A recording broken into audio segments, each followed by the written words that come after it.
Morning student. Good morning children.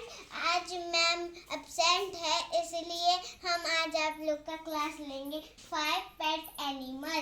किस 1 में है COW काउ, 2 में है HORSE हॉर्स, 3 में है DOG डॉग, 4 में OX ऑक्स, 5 में GOAT गोट। फिर से पढ़ते COW cow, DOG dog, GOAT goat, HORSE horse, OX ox.